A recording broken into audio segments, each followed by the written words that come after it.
What if I told you that a single moment of triumph in your past is all the proof you need that you're destined for success? It sounds like an overstatement, I know, but the psychology behind this idea is more profound than you might think. That one peak moment wasn't a fluke. It was a preview of your true potential. So, how can we re-access that inner champion, especially when we feel miles away from that past glory? Think back to a time you felt truly on top of the world. Maybe it was nailing a presentation, winning a sports competition, or finally mastering a difficult skill. That moment wasn't just a fleeting feeling of success. It was a live demonstration of your capabilities firing on all cylinders.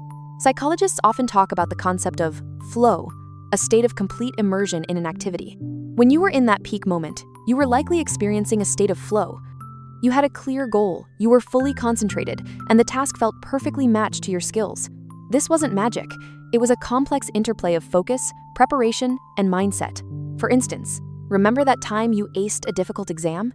You probably spent weeks studying, organizing your notes, and pushing through challenging concepts.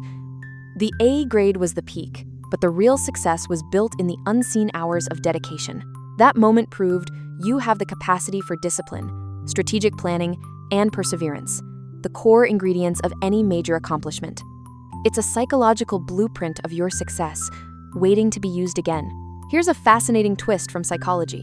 Our memory of an event is disproportionately shaped by its most intense point, the peak, and its end. This is called the peak end rule, a concept explored by Nobel laureate Daniel Kahneman. We don't remember experiences as an average of every moment. We remember the highlights. Think about a challenging project at work. It might have been filled with stressful days and tedious tasks. But if the final presentation was a massive success and you received high praise from your boss, you're more likely to remember the entire project as a positive and successful experience. This psychological shortcut is powerful. Your memory has already cherry-picked your moments of greatness for you.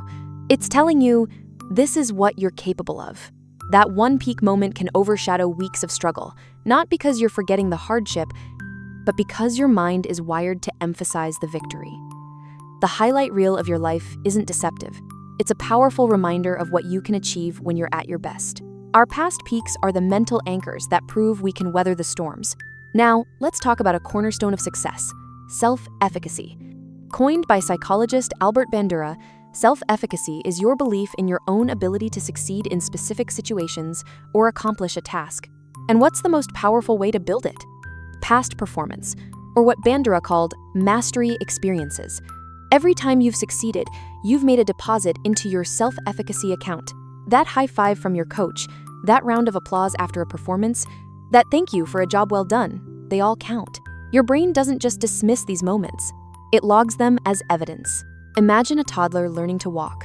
They fall again and again, but they also experience those brief, triumphant moments of balancing on their own 2 feet. Those peak moments of a few wobbly steps are what fuel their belief that they can do it. It's the same for us as adults. When you're facing a new, intimidating challenge, your mind can either focus on the fear of falling, or it can recall the feeling of walking tall. Recalling a past victory, no matter how small, sends a powerful message to your brain. I've done something like this before. I can do it again. True confidence isn't about never failing. It's about remembering you've succeeded. Let's get practical. Take one of your peak moments and put it under a microscope. Let's say your moment of glory was organizing a surprise party for a friend that went off without a hitch.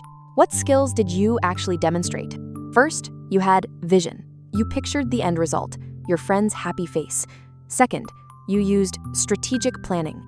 You had to figure out the guest list, the venue, the food, and the timing. Third, you showed resourcefulness. You probably had a budget and had to find creative ways to make it work. Fourth, you demonstrated communication and leadership. You had to coordinate with other people, maybe delegate tasks, and ensure everyone was on the same page. Do these qualities sound familiar? They are the building blocks of success in almost any field. You've already proven you have them. The context might change, from planning a party to launching a business, but the underlying abilities are the same. Stop thinking of your peak moment as just a happy memory. Start seeing it as a resume of your proven skills. You don't need to learn how to be successful. You need to remember how you've already been successful. So, that peak moment isn't just a nostalgic souvenir from your past. It's a dormant superpower waiting to be reawakened. It's a glimpse of your highest potential.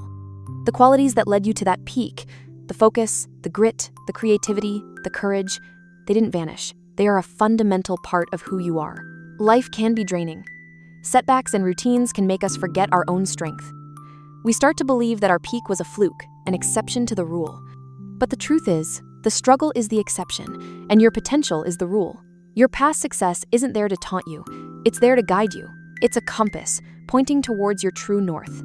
The person who achieved that is still you. What was your peak moment? I'd love to read about it in the comments below. Let's remind each other of the incredible things we're all capable of. And if this resonated with you, subscribe for more insights into the psychology of everyday life.